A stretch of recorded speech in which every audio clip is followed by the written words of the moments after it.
주말에 김기춘, 조윤선이 끝내 구속됐습니다. 구속이 됐고 그래서 수갑찬 모습으로 특검 사무실에 모습을 드러낸 김기춘의 모습을 본 감회는 참 이만저만 만감이 교차한 게 아니었는데요. 우리 김성회 보좌관님 어떻게 보셨어요?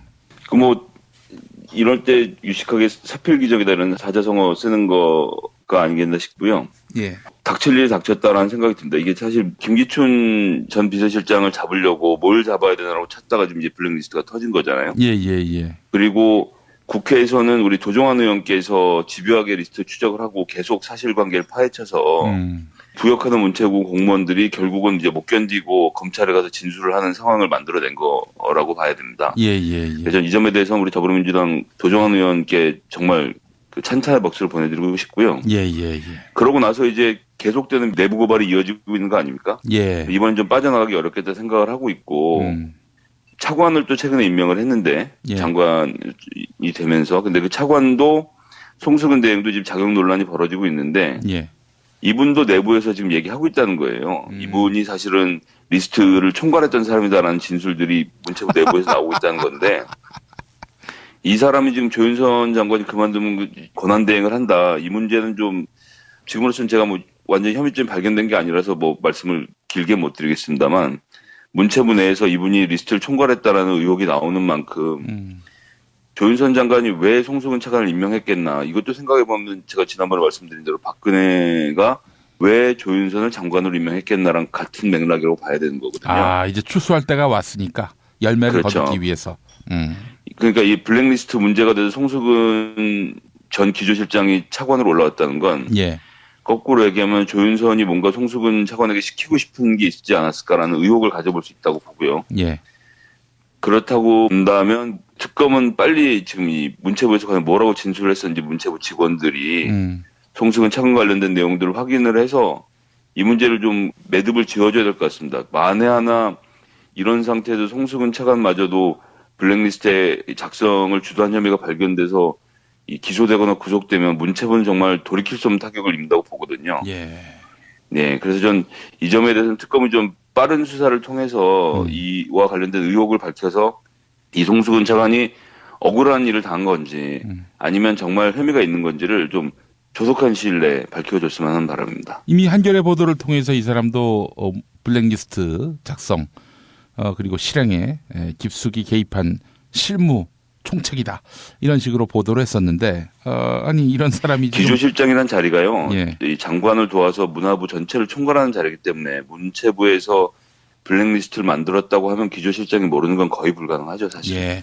근데 오늘 이 송 차관을 비롯한 문체부 고위 공직자들이 정부 서울청사에 와서 사죄한다는 거 아닙니까? 내일 모레 또 다시 모여서 차관 때문에 또 사과를 해야 되는 일을 만들지 말았으면 좋겠다는 말입니다. 제 말. 예. 맞습니다. 아니, 우리 김성회 보좌관님, 그 조윤선의 현재 그 심경은 어떻다고 보세요? 그 본인은 김기춘을 팔았기 때문에 이 참화에서 벗어날 수 있다는 생각 아직도 하고 있지 않을까. 나는 아직도 나갈 가능성이 있어라고 생각하고 이 무한 긍정의 인물이기 때문에요. 예. 저는 본인이 다시 나갈 수 있을 거라고 생각하고 있지 않을까라고 봅니다. 근데 그동안 쭉 거짓말 해온 거라든지 그리고 본인이 고비고비마다 역할을 했던 거 아니겠습니까? 아니 근데 어떻게 빠져나가요? 김기춘이가 아무리 협박을 해서 시켰다 하더라도 아니 자기 손에는 그 피 묻힌 게 없습니까? 그 혈흔이 다 남아 있는데. 더 많은 내용을 진술하면 살지 않을까 싶어서 더 많은 내용을 진술하게 되지 않을까요? 그런 기대도 가져봅니다. 예. 그럼 청와대의 심리는 어떻습니까? 블랙리스트 자기는 지시 작성 전혀 관여한 바 없다라고 박근혜가 이미 이야기했고 근데 김기춘이 보고했다 이렇게 특검이 진술을 받아냈다고 중앙일보가 보도하니까 또 중앙일보를 상대로 고소하기로 한 거 아닙니까 청와대가? 이거 최후의 발악이라고 보고요. 이 밑에서부터 진술을 뒤집어서 올라가는 건 절대 막아낼 방법이 없습니다. 저는 결국은 기소가 될 거라고 보고요. 다 자기 살려고 위해를 불게 돼 있는 거고 그렇게 형은 다 감경 받는 건데. 예. 김 PD님 이제 지난번에도 말씀드렸지만 2년 사는 거랑 5년 사는 거는요. 이거 완전 다른 얘기입니다. 그리고 집행유예냐 3년이냐도 완전 다른 얘기이기 때문에 예. 본인들의 죄를 1년이라도 감하기 위해서는 지금 뭐 나라라도 갖다 팔 거예요. 어차피 이 사람들이 여태까지 해온 일이 나라를 파는 일 아니었습니까? 개인의 이익을 위해서. 그렇죠. 예. 의리라는 걸 기대할 수 없는 사람들이고요. 저는 뭐 화살은 결국 다 박근혜 대통령을 향하게 될 거라고 생각합니다. 예. 우리 김성회 보좌관님이 학번이 어떻게 되시죠? 제가 72년생입니다. 아, 그러니까 90년대 초반에. 91학번이신가요? 예, 예. 예. 강경대 열사하고 같은 학번이시네요. 그렇죠. 동기죠. 예. 예. 그 김기춘과 강경대는 무관하지 않지 않습니까? 현대사에서 의식을 갖고 살았던 사람들에게 김기춘은 어디서나 걸리는 지점이 있는 아주 뭐 최악의 인물이죠. 최악의 인물. 예. 김기춘 구속에 대한 감회 한마디만 더 해주시고 오늘 마무리하겠습니다. 저는 이번에 들어가시면 음. 그냥 거기서 쭉 계셨으면 좋겠습니다. 그것이 여태까지 저질러온 악행에 예. 10,000분의 1이라도 갚는 길이 될 것이고 김기춘의 명령으로 명을 달리했던 그 수많은 원혼들을 달래는 길이 아닌가 그렇게 생각합니다. 예. 70년대부터 온갖 악행 배후에 있었던 김기춘. 공권력이란 이름의 악마. 예. 김기춘. 손학규 전 민주당 대표가 국민주권개혁회의라는 이름의 모임을 출범했는데 뭐 대선 출마를 한 걸로 봐야 되겠죠? 예, 뭐 사실상 대선 출마하신 거고요. 이번엔 중도에서 변혁을 하시겠다고 해서 예. 중도 변혁은 또 어떤 건지 굉장히 궁금해지고 있습니다. 예, 뭐 안희정 충남지사가 1년에 한 번씩 동지가 바뀐다라면서 비꼬기도 했었는데 뭐 보니까 모든 동지가 다 모인 것 같아요. 더불어민주당에서도 오고 국민의당에서도 오고 뭐 국민의당 들어간다는 얘기도 있는데 어때요? 손학규 전 대표의 거취를 어떻게 보세요? 어쨌든 어르신들이 보기엔 아직도 매력적인 캐릭터 아니겠습니까? 젊은 층들은 이제 누군지도 모르고 저분이 왜 나오셨나 싶겠지만 어제 그 행사에 참석하셨던 분들 면면을 보면 예. 80년대부터 다 정치하시고 80년대 이미 성인이 되고 80년대 40대이셨던 분들이시잖아요. 예. 그런 분들이 보시기엔 또 뭐 우리 손학규 대표가 매력적으로 보일 수 있었기 때문에 예. 다 참석하신 거고 지금으로서 저희가 넓은 의미에서 경선을 치를지 모르는 상태이기 때문에요. 뭐 우리 당은 탈당했지만 범우리 세력으로 보고 예. 그렇게 접근한 게 아닌가 싶고요. 국민의당 경우에는 지금 안철수 단독 경선으로는 아무런 흥행을 할 수가 없잖아요. 예. 그래서 이제 반기문이를 어떻게 해보려고 했던 사람들이 있었던 건데 그거 이제 뭐 물 건너갔고 그렇게 되면 사실상 손학규 대표가 들어와서 이제 그 두 분이서 멋진 경선을 치러나겠다는 계획을 세우신 것 같은데요. 예. 그렇게 보입니다. 그 손학규하고 경쟁한들 흥행이 일어날까요? 뭐 남의 당 일이라서 그렇긴 하지만 좀 어렵지 않겠습니까?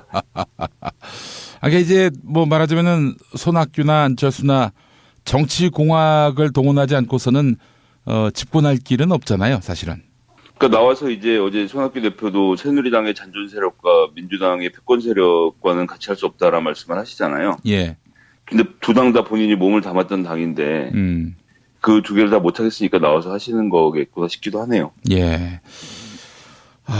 그러니까 결국에는 뭐 공학이나 혹은 뭐 세결집 혹은 연대 이런 뭐 구식의 방식으로 어떻게든 한번 활로를 타보겠다 이런 심산 말고는 돌파구가 안 보이는데 근데 그게 허용되는 시대는 아니잖아요 지금이. 현실에 발을 딛지 못하고 있기 때문에 생기는 일이에요. 예를 들어서 안희정 지사는 충남이라는 곳에 현실에 발을 딛고 나는 이쪽 방향으로 가겠다라고 나침반을 가리키고 그것을 지지하는 지지자들 모으는 거고 문재인 전 대표는 민주당 내에 있는 지지 세력들을 다 모아서 여태까지 했던 활동과 이런 것들을 통해서 검증받겠다고 하는 거고 예, 그런데 어디에도 적이 없는 사람들은 사실 방법이 없거든요. 지금까지 해놓은 것도 없고 앞으로 보여줄 비전도 없으니까 예. 나 아는 사람들 모여라 이렇게 해서 하는 수밖에 없는 거죠. 좀 애잔합니다 사실. 참. 그 결국에는 이제 공학이나 혹은 구식의 방법으로는 길이 안 보이는데도 불구하고 그렇게 잘 어떻게 연대하고 그림을 잘 짜면은 뭐 가능성이 있다라고 보는 사람들이 어제 다 모인 거 아니겠어요? 뭐 김종인도 그렇고. 네, 내가 대권은 못해도 이 대선 과정에서 한 역할을 하면 다음 정부에서 뭐 할 수 있지 않을까 이런 기대들 하는 분들이 많이 모이셨겠죠. 네, 뭐 이 정도로 하죠. 더 할 얘기는 없어 보이는데요. 예, 제가 하나만 더 좀 말씀드리면 예. 이분 지금 하시는 말씀이 그 다당제에 의한 연합정부를 구성하자 이것이 미래다 이렇게 말씀하셨는데 예. 이것이 본인의 정치적 소신이었는지 궁금해요, 저는. 안희정 지사님께서 매년 동지가 바뀐다고 했는데 혹시 비전도 매년 바뀌고 있는 건 아닌지 지금 내가 세력을 몰 수 있는 정치공학은 무엇인지를 기준으로 놓고 판단하시는 거 이거 학자 출신 정치인에게 어울리지 않는 일이라고 생각합니다. 좀 정말 우리나라의 미래를 걱정하신다면 본인의 네임밸류에 걸맞은 그런 미래를 좀 보여주셨으면 좋겠다라는 바람을 가져봅니다. 네, 만덕산에 전기를 받고 내려오신 줄 알았는데 많이 좀 부족한 채 내려오신 것 같다는 생각도